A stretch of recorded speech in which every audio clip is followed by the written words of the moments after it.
Beletrina v živo. Samo Rubelj je danes v naši družbi, publicist, založnik, vejca, ne, kar nekaj teh vejc nabiraš v življenju, pohodnik. Ja, tudi pike nabiraš. Ja, popotnik ali pohodnik izbirate pike? Ja, ali pa štemplje. Ampak samo predvsem knjige igrajo v tvojem življenju veliko vlogo. V teh koronskih časih pa sploh, ne? Za časa izrednih razmer, Ja. še toliko bolj. Ja, ti koronski časi so taki, da se jih ne bi spominjal, niti omenjal, ne. Ja, knjige so imele neko vlogo, ampak v principu smo imeli pač založniki tudi veliko problemov s tem, kaj sploh početi, kaj je najbolj smiselno početi v času, ko so bile knjigarne pa knjižnice zaprte, kako sploh svoje prihodnje poslovne modele v zvezi z izdanjem knjig opredeliti.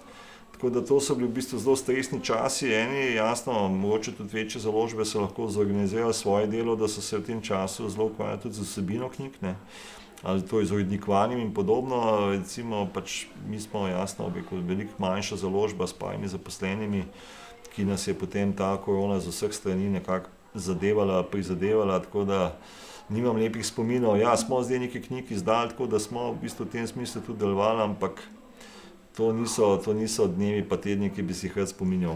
Po kakšnem sistemu so urejene knjige pri vas doma? Ja, glej, mi imamo veliko knjig, ne. Ja, ste za to? In sicer, recimo v osnovi je pač naša knjižnica sestavljena iz dveh delov. Eno je očetova knjižnica, ki v bistvu smo jo na nek način podedovali in jo upravljamo. In recimo je ta knjižnica urejena po strokovnih tematikah, ne. Začnemo levo zgoraj pri alkoholizmu, potem grejo vse te teme, od psihoanalize, psihoterapije, psihologije in tako naprej, ne. In končamo, potem, ne, recimo toliko tekočih metrov nižji, recimo nekje pri sociologiji ali pa pri nekako pri partnerstvu pa teh odnosih, vmes je pa pač jasno cela zgodovina, svetovna, slovenska filozofija, sociologija, vse to se odvija, biografije in tako naprej. To je en del, ne, ki je v bistvu tako imenovan strokovni del, ne. Drugi del je pa potem recimo tak, je pa nekako bolj naš, ne, recimo je pa leposlovni del, ne, ki je pa spet ločen, na svetovno literaturo in tam je po abecedi, ne. Živite v knjižnici? Ja, do neke mere živimo v knjižnici, ja. Imamo tako, recimo, tako kot v knjižnici, ki imaš črko A pa do Ž, ne. To je ena, prevedena literatura, potem je pa domača, je pa tudi, so pa slovensko leposlovje in poezija, je pa pač poseben segment, ne. Ja, zanimivo, ja, vedno rada opazujem, kako so knjige postavljene, ne, v posameznih hišah. Se mi zdi, da sem zdaj med temi izrednimi razmerami končno našla pravi sistem. Nekako jih imam zdaj sortirane po avtorjih, ki bi se lahko dobro razumeli, če bi živeli v istem času. No, to si potem naredila kar lepo raziskavo, ne, ker mi uporabljamo bolj take tehnične zakonitosti, ne. No, saj, če želi o tem govoriva, se je pol drug, recimo, sistem, oziroma drug problem je, recimo, kako DVD-je zložiš, ne. Ker recimo druga plat je pa pač ta filmska, ne. In recimo tle imaš ogromno enih težav, ker imaš te hrbte, recimo, od DVD-jev so določeni v slovenščini, določeni so v angleščini ali pa kakšnem tretjem jeziku, bog ve, kje si kupil DVD, ne. In tle je še težje najti neko, metodo, recimo, ali po žanrih ali tako da, v glavnem, to zlaganje, recimo... To so te tegobe zbirateljev in ljubiteljev. Ja, saj, če se spomniš, recimo, knjige od Nika Hornbya, ne, Z vestoba do groba, High Fidelity, ne, on se je cel življenje ukvarjal s tem, kako bo svoje plošče zlagal, ne. Pri meni sta zdaj Cvajg in Cankar približno skupaj, Hemingway je pri Špancih in Kubancih, se mi zdi, da tam bi se dobro počutil. Izraelci so skupaj, ki itak skrb držijo. Po moje seveda več časa smiselno branju nameniti, ne, kot pa recimo zlaganju, tako da je pa jasno, se ti pa, če imaš pa veliko knjig, se ti pa zgodi, recimo, da kakšne knjige ne najdeš, ne. In se mi je že zgodilo, da sem šel kakšno knjigo pol tudi kupiti raje, kot da bi jo iskal, ne. Samo kam je midva uvrstila tole knjigo, o kateri bova danes govorila? Christoph Ransmayr, Atlas rahločutnega moškega. Zelo zanimiva knjiga. Mislim, da tale atlas je kar dobra definicija. Lahko bi res pristala tam med knjigami zemljevidi, ker ti kjerkoli knjigo odpreš, si v bistvu res mogoče manjka še nek tak zemljevid, ne, kje se dogajajo te zgodbe, ne. Mislim, jaz bi jo uvrstil, po eni strani je to pač literatura, po drugi strani je neke take potopise, po tretji strani je to neka zbirka kratkih zgodb, ne, ki so nekako neformalno povezane. Po četrti strani je to v bistvu neki zapisi, predvsem o kakšnih osebah, kakšni taki, kroki, kakšne, situacije. V bistvu je to neke vrste hibriden žanr, ampak ta pisatelj je vsekakor kaže s to knjigo, kje vse po svetu je bil in ne samo to, marsikdo hodi po svetu, ne. On v bistvu zna potem iz tega sveta tudi nekaj ven potegniti, ne. On recimo, ne vem, tukaj je recimo 70 teh zgodb, ne, kjer je on recimo praktično iz celega sveta neke utrinke nam recimo zložil v eno tako res fenomenalno knjigo, ne. Ampak v bistvu ima tako, ne, nekaj nepričakovanega ima dostikrat, ne, recimo, ne vem, danes, ko sem se malo pripravljal na to, sem prebiral spet, pa ima tam recimo veliki kitajski zid, ne, pa ima tam recimo, ne zdaj bi rekel o kitajskem zidu ali pa ne vem o čem, ampak tam je enega človeka najdel pa videl, ki recimo tam ptiče, recimo posluša pa opazuje, ne. To je najde recimo zmeraj nek drug kot, ne, recimo nekaj, kar je v bistvu nepričakovano, je dosti občutljiv, ne, ta rahločutnost, ne, recimo pa njemu je izrazito prisotna, tudi se vidi, da pač je človek napisal že toliko pa toliko knjig, ne, če se spomnimo, recimo imamo v slovenščini prevedeno Letečo goro, to je v bistvu dejansko knjiga o alpinizmu, o tem, kaj je v bistvu dejansko pomeni v eni Himalaji biti, ne. In recimo ta knjiga je v bistvu roman, ki je napisan v verzih, ne. Pomeni, če v bistvu je en tak pisatelj v stanju napisati roman o Himalaji ali pa o gorništvu v verzih, pomeni, da v bistvu je marsikaj v stanju, bi rekel, čutiti, pa videti, pa potem to v bistvu tudi bralcu posredovati. Tako da, mislim, super knjiga, no. Knjiga je res preseneča, takoj, ko sem jo začela brati. Pa dober prevod, ne, tukaj treba še dejansko tudi prevajalcev omeniti.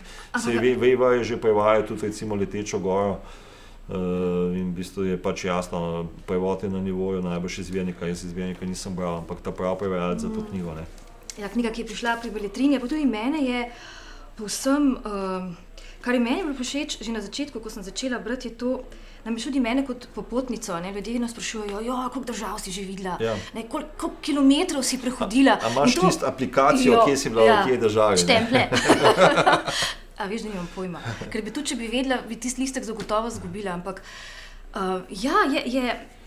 se mi zdi, da knjiga res lepo kaže, da ni važno, ne, koliko kilometrov si prehodil, ampak ljudje, ki si jih srečal na tej poti, zgodbe, ki so se ti zgodile, in to dejansko ni potopis, kot si rekel, kjer bi človek zdaj spoznal posamezne destinacije države, pravzaprav avtor v zgodbah sploh ni zares prisoten, ne, je bolj kot nek opazovalec, ni protagonist zgodbe. On gleda nekega človeka, recimo tam se spomnim na Češkem ena zgodba, enega tipa gleda, ki v bistvu dejansko zid enega pokopališča recimo rihta, ne, ker recimo to pokopališče že malo razpada, ta zid, tudi tam je pokopan, tam je 11,000 ljudi, ki so nekako z njimi povezani, ne, recimo vsej v nekem smislu, in on recimo njegova naloga je to, da to dobro izgleda, ne.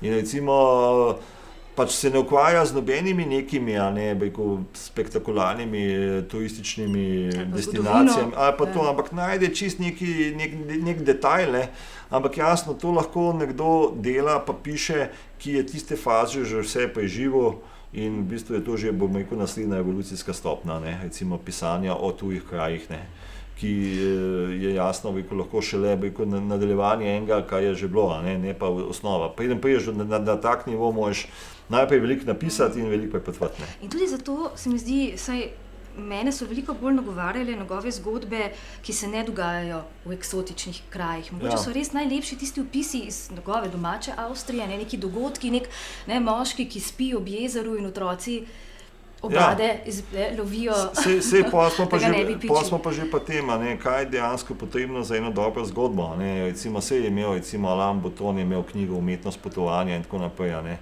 In v bistvu dejansko not piše o tem, kako je recimo pač dobri, bi rekel, te potopisci lahko opišejo zelo napeto že svojo lastno sobo. Ne rabiš iti ne vem kam daleč. Jasno, je pa seveda vseeno se mi zdi ta, bi rekel, diapazon teh lokacij, eksotičnih, da en dobro je, bi rekel, taka, recimo Atlas, kam je potem pa on recimo te svoje, bi rekel, recimo dogodke ali pa osebe recimo pripne, in je v bistvu zaradi tega, ker se knjiga na toliko, bi rekel, tudi eksotičnih lokacijah recimo dogaja, pa mogoče ima pa širši, bi rekel, bralski domet, ker recimo, če bi to se dogajalo nekje v njegovi rodni Avstriji samo, pa mogoče nekje v Srednji Evropi, bi to mogoče bilo nekako mogoče bolj dolgočasno, ne, tako imaš pa ti od Rapa Nui do recimo Brazilije, do ne vem, Kitajske. In jasno, po eni strani je fascinantno že to, kje je ta tip že bil, ne, kaj vse tam doživel in evo, ne, mislim, potem nam s takimi knjigami postreže, ker smo lahko preko pač te, ki smo manj potovali, ne, še zmeraj smo pa nekaj sveta videli, smo dobesedno ljubosumni nanga, ne, da je v bistvu prvič tukaj posod bil in drugič najdel take fine zgodbe, ne, ki so v bistvu minimalistične, hkrati pa kažejo marsikaj o njegovi svetovljanskosti. Ne. Ja, zanimivo, ne, v zgodbah, kot sva rekla, ga dejansko ni zares, ne, je bolj opazovalec, je pa verjetno v naslovu, ne, verjetno je sam ta rahločutni moški. Kako si ti dojemal? Ja. Ta rahločutni je sicer zelo v bistvu posrečen izbor prevajalca, ker Engstlich Hermann, ne, v nemščini ima eno bolj močno konotacijo, je bolj mogoče bojazljiv, ne, prestrašen. Kako si ti razumel? Jaz sem to zelo razumel, ne, ko sem začel to brati, sem razumel to, da je tlele sebe dal po naslov, ne, da je to na nek način, bom rekel, spet neke vrste njegova, v narekovajih neka biografija, autobiografija, ne, v bistvu bom rekel autobiografija nekih dogodkov, ne, ki so ga zaznamovali in si jih je potem odločil, vse je vprašanje tudi, ne, jaz nisem šel zdaj raziskovati, kako je ta knjiga nastajala, ne, da je to nastajala konceptualno, ne, da ko bom jaz zdaj pač napisal iz tega, kar sem doživel, recimo pač eno tako knjigo, ali je to nastajala čez daljše časovno obdobje, pa je to potem se mu je zgodilo, pa je to na nek način imel zabeležen, potem je pa na koncu združil v eno tako zgodbo, ker to je neke vrste ena taka kompilacija po eni strani. Ampak je pa kompilacija na neko temo, ne, mislim, na nek način zgleda, kaj je ena taka pesniška knjiga, ne, ima svojo, bi kot to, bom rekel, osnovno rdečo nit, ne, potuje po svetu, bi kot beleži, bi kot te prigode, ali pa te ljudi, te njihove, bi kot izkušnje, njihove dogodke in je to potem nekako zaokrožena celota. Ja, mogoče tudi malo bolj sprehod po zemljevidu samega človeka, ne, in tudi po teh skrajnostih, ne, velikokrat zaide v mistiko, ne, ljubezen, oziroma smrt, ne, življenje igrata veliko vlogo. No, to je pa po moje ena taka, ne samo za to knjigo, ampak nasplošno za njegov opus, ne, dosti prepoznavna tema. Sej, kot sem že prej rekel, recimo, pač, kot sem bral, ne, sej jaz pač njega osebno ne poznam, pač je tudi recimo, pač je bil alpinist in tako naprej, pač svet mu je na nek način igrišče, kjer igra to svojo igro življenja, ne. In v bistvu je nekako celoten njegov opus v bistvu zaznamovan s tem, ne. Se tudi, če gledamo recimo eno knjigo, ki je tudi po Belletrini šla o grozi in ledu, recimo je pač to neke vrste zgodovinska knjiga o tem eni polarni recimo ekspediciji, ne, se detajlov se ne spomnim, ker knjige še nisem prebral, sem si jo pa kupil nedavno lihtne v tej knjigarni, ne. In recimo ima not tudi eno zgodbo potem o enem golfistu, ne, ki ga je po mojem takrat rekel, spoznal, ne vem, to zdaj jaz malo na pamet govorim, ki v bistvu si zadal, da bo iz severnega tečaja, ne, 18 golf teh rekel, žogic na vse strani neba, recimo takole na nek način pač udaril, ne, in potem to tudi v bistvu nekako realizira tam z njim, spet je to en od njegovih teh junakov, ne, gre z njim, potuje tam z ladjo, ne vem, nekim ledolomilcem, ne, nekako pridejo na tisto severni tečaj ali pač v bližino in pol on to tiste žogce udaja, ne, ta tip, ne. Tako da, glej, tip je dal marsikaj čez in v bistvu takih, rekel, sej do neke mere imamo, recimo, zdaj tudi v Sloveniji, ne, ali po slovenščini take, recimo, pisatelje, ne, recimo, mogoče ne toliko v takšnem obsegu, ampak recimo Dušan Jelinčič, ne, pač recimo, v bistvu po eni strani zamejski pisatelj, on je v bistvu delal marsikaj, je bil tudi alpinist, oziroma je še alpinist, recimo, sta približno 70 let in je tudi recimo kar nekaj knjig napisal, kjer jih recimo tudi ima, ne vem, v moje pod K2, ne, recimo ima kriminalko, ki se dogaja gor. Alpinisti so se izkazali do zdaj kot najboljši sogovorniki. Ko sem videla, se res čuti, da ogromno časa preživijo sami. Ne, se spomnim Reinhold Messner, to je en najboljših intervjujev, ki sem jih dajkoli z njim je plezal, ja, tudi ta Reinhold. Ja, no, to, no, pa tudi recimo, se imaš tega, ki se zdaj ne spomnim njih njegovega imena, to bi ti mogli vedeti, recimo 3-4 zlate cepine je dobil, ne, recimo, to se spomnim tudi pred leti en Slovenc, ne. Prezelj, ja. Recimo, jaz se spomnim njegovega intervjuja v sobotni prilogi na 4 straneh, on po mojem redko kdaj da, mislim, recimo, intervjuje, ampak vse, kar je rekel, mislim, to drži, ne, mislim, to je rekel vse zabetoniran, ne. Ja, se imajo veliko časa za razmisliti. Imajo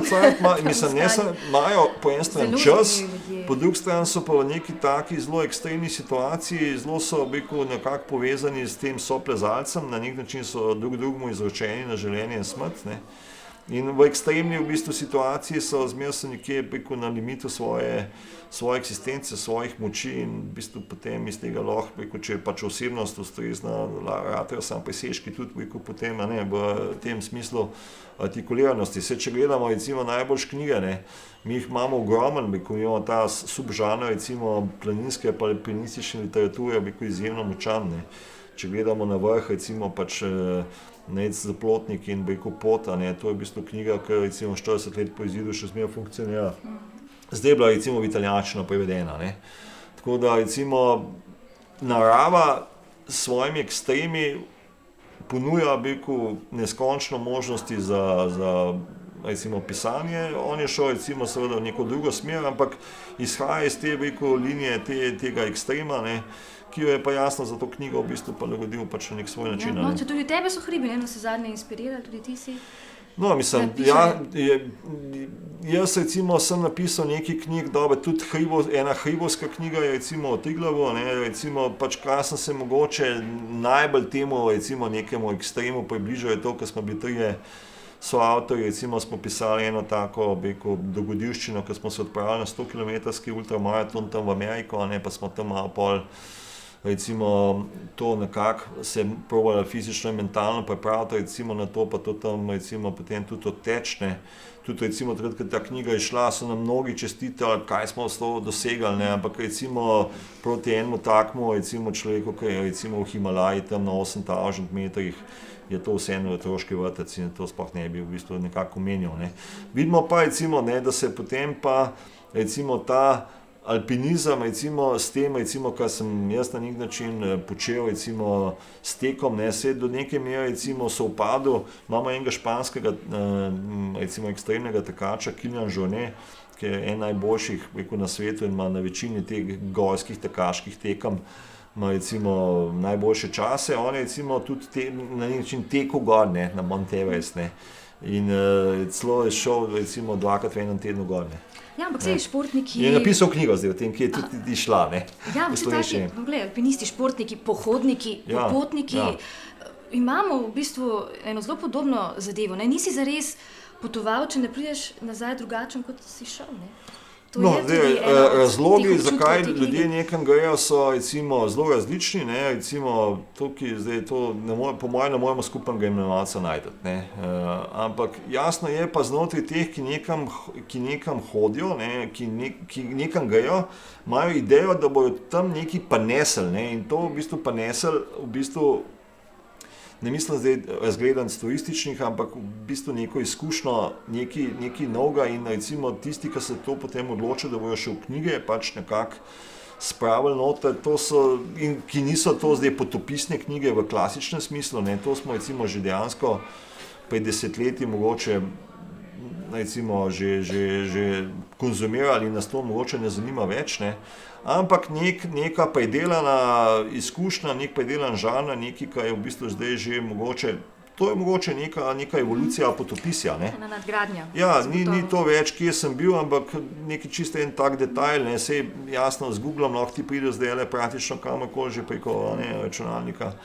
Tako da zdaj v bistvu je treba iskati recimo na tem področju neke nove smeri, ne, in recimo to je, čeprav ta knjiga je šla že tam 7-8 let nazaj, ampak je v tem smislu gotovo. Ja, se zato pravijo, ne, težko greš na isti kraj, ne, večkrat, zato ker ni istega dogodka, ne, nikoli ne bo več tako, kot si ga hkrati pa v bistvu lahko se veš v Pariz, greš že fino, da greš v vseh letnih časih, ne, nekaj vidiš, kako izgleda, ne, tako da meni se to ne zdi sicer narobe, recimo, da greš na isti kraj večkrat, ne, recimo, ker v bistvu kraj ni nikoli ni to enak kraj, ker si ti že zmeraj drugačen, ne, tako da tukaj so spet različni principi, ne. Generalno pa v bistvu jasno, ne, ta knjiga recimo, ne, je pač išla znotraj zbirke Beletrina, ne, in v bistvu jasno, to je po definiciji v bistvu taka visoko literarna pa leposlovna zbirka, ne. Lahko bi šla tudi v kakšnem drugem kontekstu, ne, in bi v bistvu enako dobro funkcionirala, ne. Tako da v bistvu ta zbirka v bistvu bi po eni strani oži malo ta bralski potencial, nekaj tistega dejansko ta nek, rečemo, svet, pa se to ga zanima, mogoče ne bo posegel, ker ne ve, da je to, ne. Po drugi strani pa to jasno tudi nekje priložnost za kakšne, ki pa v bistvu berejo bolj tak striktno leposlovne tekste ali pa tako, ne, da tukaj s tem pokukajo ene druge svetove, ne. Kje bo stala na tvoji polici, v tvoji knjižnici pod R? Ja. No, to je leposlovje, ne. Leposlovje, čeprav je dejstvo to, ne, recimo zdaj v zadnjih letih, tudi ko sem pisal recimo to knjigo o Triglavskih poteh, takrat sem se recimo relativno intenzivno ukvarjal z recimo predvsem angleškimi knjigami potopiscev, kakšni ljudje hodijo in pač med to hojo recimo pač neki spoznavajo, ne. Recimo ena je ta, recimo en Anglež je bil, ki je recimo začel tam februarja, marca recimo na jugu recimo Anglije hoditi, pa je 3 mesece hodil recimo gor po Angliji in on je skozi hodil pomlad. Skozi tam, kaj je bil, je bila pomlad, ne. Recimo, ne. In recimo zanimiva je tudi ena knjiga, recimo tegale Ransmayerja sem jaz recimo mentalno zelo recimo povezoval s temle nemškim, oziroma ne, pardon, avstrijskim režiserjem Wernerjem Herzogom, ne. A poznaš ti njega? On ima eno izjemno knjigo tudi o hoji, ne. On Walking in Ice, nekaj takega naslov, leta 1978 je izšla in takrat se je zgodilo to, da je v bistvu on je bil takrat v Münchnu živel in je njegova prijateljica v Parizu zbolela za rakom. In je on dejansko zvedel, kot da bi recimo jaz to zdajle zvedel, ne. Mislim, bolj ali manj je telefon je dal dol in se je odpravil skozi vrata iz Münchna v Pariz, ne. In je tam recimo hodil in je 3 tedne tja. In je pač recimo hodil, kao je hotel s to hojo je ohraniti pa življenju, ne, recimo, ne, to je bila ena taka, bi rekel, recimo, zanimiva knjiga o taka eksistencialistična knjiga o pohodništvu in recimo Herzog in Ransmayer, tako se mi zdi, delita ogromen teh, bi rekel, skupnih zanimanj, ne vem, če se poznata, ne, ki v bistvu raziskujeta, ne, rečemo to, kar je ostalo še neodkritega, ali pa nam to, kar je že odkrito, recimo poskušata predstavljati v drugi luči. Tako da v tem smislu so te, bi rekel, Avstrijci imajo pač eno to kleno svetovljanskost in v bistvu nekako to, bi rekel, željo potem recimo razpredanju teh ekstremih, ker pa, ne vem, če mi pa moramo v takem, bi rekel, recimo globalnem dosegu, ne. Ja, pri našem gostu torej bo knjiga stala med leposlovjem pod R. Ja, čeprav mogoče bi jo lahko zdaj na tvojo pobudo uvrstiti tudi. Imamo še en, znotraj naše knjižnice potem obstaja še en segment outdoor. Ja, to so pa knjige, to jih je pa tudi kar nekaj, ne, ki se pa dejansko so pa posebna taka omara, ki se pa samo tičejo potopisov pa tega. Ja, težko ga opredeliš, ne, tega avtorja, oziroma tole knjigo, tudi recimo ta opis Smrt v Sevilji, ena taka epizoda iz knjige, mojstrsko opisana, lahko bi bil tudi Hemingwayjev Pariatu, ne, na moji knjižni polici. Ja. Ali pa mogoče nova polica za to vrstne knjige v knjižnici. Ja, no, mislim, Ransmayer ima že 4 knjige v slovenščini, ne, ali pa celo mogoče ta, ja, mislim, da je ta 4, tako da v bistvu že, če daš njegove knjige v paketu, to že je neka mala polička, ne. Samo hvala ti danes za odlično družbo, Samo Rugel je bil z nami in govorila sva o knjigi Christoph Ransmayr Atlas rahločutnega moškega, ki je izšla pri Beletrini, seveda tudi v e-obliki. Tako, hvala lepa. In najlepši del sveta sploh še ni opisan. Kaj še. Beletrina, v živo.